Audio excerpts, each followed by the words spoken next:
அன்பானவர்களே, இப்பொழுது தெசலோனியருக்கு எழுதிய முதல் திருமுகத்திலே 5வது அதிகாரம் 16, 17, 18 ஆகிய 3 இறை வார்த்தைகளையும் வாசித்து நாம் இந்த செய்திக்கு கடந்து செல்லுவோம். எப்பொழுதும் மகிழ்ச்சியாய் இருங்கள், இடைவிடாத இறைவனிடம் வேண்டுங்கள், எல்லா சூழ்நிலையிலும் நன்றி கூறுங்கள். உங்களுக்காக கிறிஸ்து இயேசு வழியாய் கடவுள் வெளிப்படுத்திய திருவுளம் இதுவே. பாருங்கள், தெசலோனியருக்கு எழுதிய முதல் திருமுகத்திலே புனித பவுலடியார் இப்படியாக குறிப்பிடுகின்றார்: எப்பொழுதும் மகிழ்ச்சியாக இருங்கள், இடைவிடாது இறைவனிடம் மன்றாடுங்கள், எல்லா சூழ்நிலைகளிலும் நன்றி கூறுங்கள்.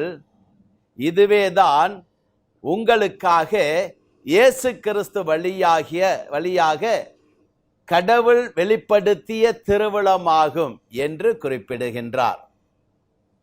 இந்த இறை வார்த்தைகளைத்தான் இப்பொழுது நாம் சிந்திக்க போகிறோம், தியானிக்க போகிறோம். ஒன்றை நீங்கள் மறந்துவிடக்கூடாது.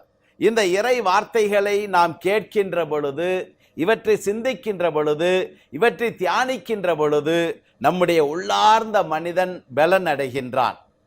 அது மட்டுமல்லாமல் நம்முடைய உள்ளத்திலே நம்மை அறியாமலே ஒரு பெரிய மகிழ்ச்சி, ஒரு சந்தோஷம், நம்முடைய குடும்பத்தில் இருக்கின்ற எல்லா தீமைகளும் தீர்ந்து போகும். காரணம், இது மனிதனுடைய வார்த்தைகள் அல்ல, இது கடவுளுடைய வார்த்தைகளாகும்.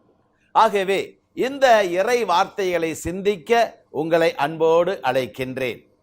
முதலாவதாக பவுலடியார் கூறுகின்றார், எப்பொழுதும் மகிழ்ச்சியாக இருங்கள் என்று சொல்லுகின்றார். ஒரு மனிதனுடைய வாழ்க்கையிலே எப்பொழுதும் மகிழ்ச்சியாக இருக்க முடியுமா? அது மிக மிக கடினம்.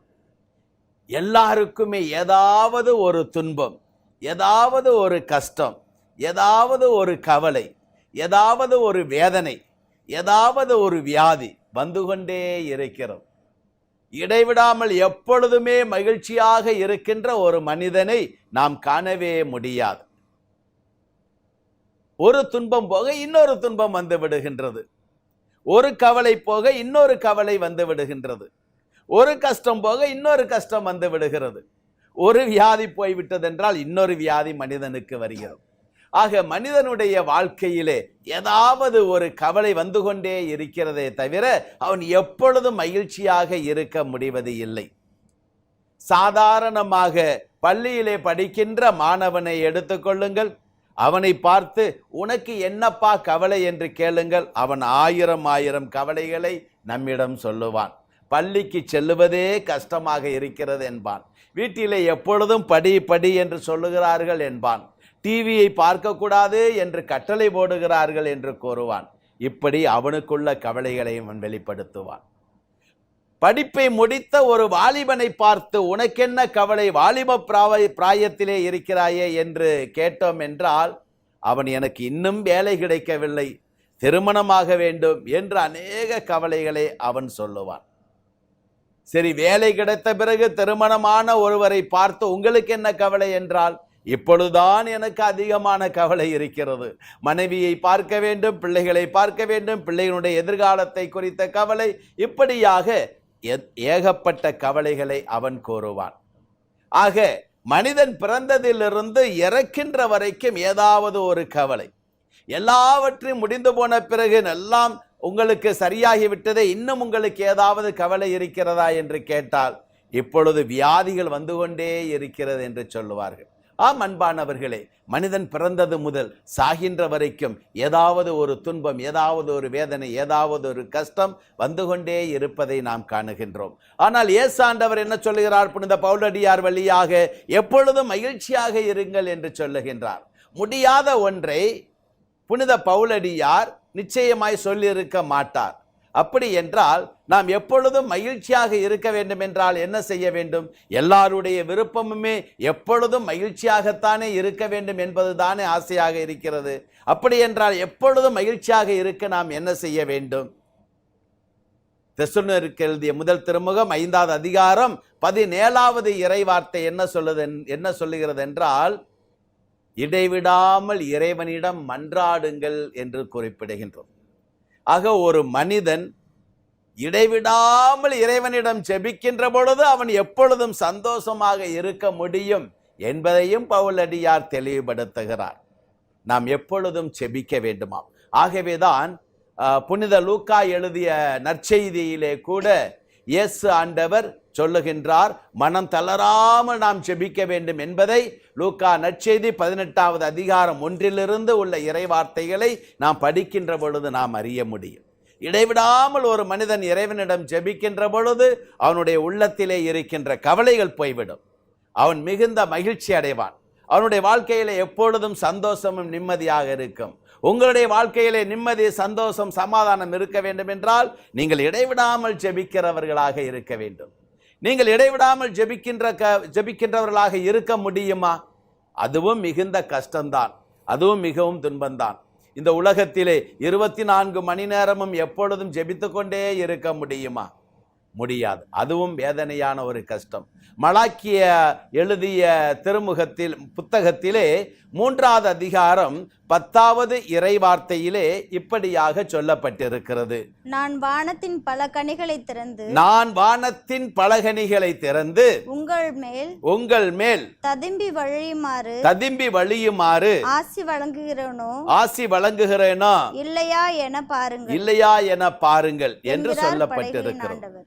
அதற்கு முன்பாக உள்ள இறை வார்த்தையிலே நாம் படிக்கிறோம், 10 ஒரு பாகத்தை கொண்டு வந்து என்னுடைய களஞ்சியத்திலே கொட்டுங்கள், அப்போது நான் உங்களுடைய இதயங்கள் ததும்பி வழியுமாறு வானத்தின் பலகணிகளை திறந்து உங்கள் மீது ஆசீர்வாதங்களை கொட்டுகிறேனா இல்லையா என்று பாருங்கள் என்று குறிப்பிடுகின்றார். எப்பொழுது கடவுளுடைய ஆசீர்வாதம் நமக்கு வரும் தெரியுமா?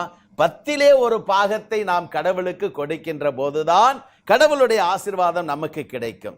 10 ஒரு பாகம் என்று சொல்லுகின்ற பொழுது வெறும் காணிக்கைகளை மாத்திரமல்ல, பணத்தை மாத்திரமல்ல, பொருளை மாத்திரமல்ல, மாறாக நம்முடைய நேரத்தையும் நாம் கடவுளுக்கு 10 ஒரு பாகத்தை கொடுக்க கடமைப்பட்டிருக்கிறோம்.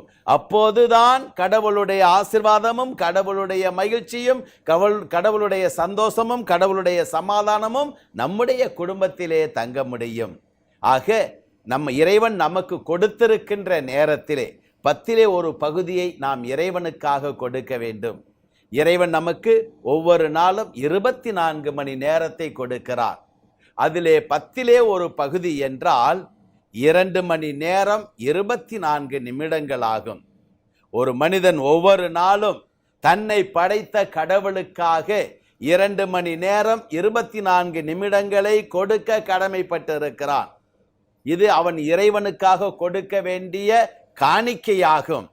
அப்படி அவன் இறைவனுக்கு இந்த காணிக்கையை அவன் கொடுக்கவில்லை என்றால், இந்த நேரத்தை கொடுக்கவில்லை என்றால், அவன் கடவுள் கொடுத்த நேரத்தை அவன் தனக்கென தன்னலத்திற்கென பயன்படுத்துகிறான் என்பதுதான் அதனுடைய பொருளாகும்.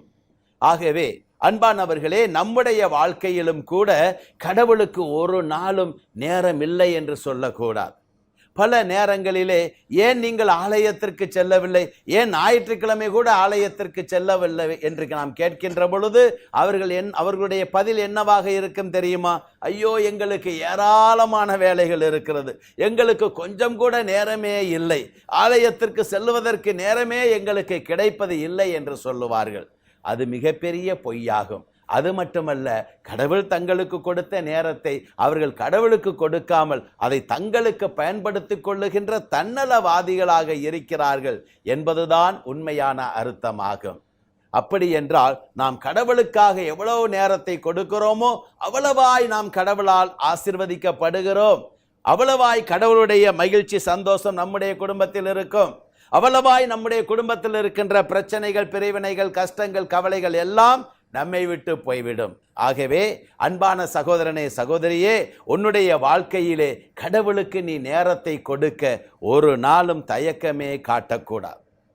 நீ எதற்கு வேண்டுமென்றாலும் கஞ்சனாக இருக்கலாம் உன்னுடைய வாழ்க்கையிலே. ஆனால் கடவுளுக்காக நேரத்தை கொடுப்பதிலே மாத்திரம் ஒரு நாளும் நீ கஞ்சனாகவே இருக்கக்கூடாது. கடவுளுக்கு கொடுப்பதிலே நீ தாராளமாக இருக்க வேண்டும். எவ்வளவு நேரத்தை நீ கடவுளுக்கு கொடுக்க முடியுமோ அவ்வளவு நேரத்தை நீ கடவுளுக்கு கொடுக்க வேண்டும். அப்பொழுது அவைகள் வானத்தின் பலகணிகளை திறந்து இறைவன் தன்னுடைய ஆசீர்வாதங்களை உன்மீது ததும்பி வழியுமாறு கொட்டுவதற்கான வாய்க்கால்களாக வழிகளாக இருக்கும் என்பதை நாம் மறந்து போய்விடக்கூடாது. அப்பொழுதுதான் நம்முடைய வாழ்க்கையிலே சந்தோஷம் இருக்கும்.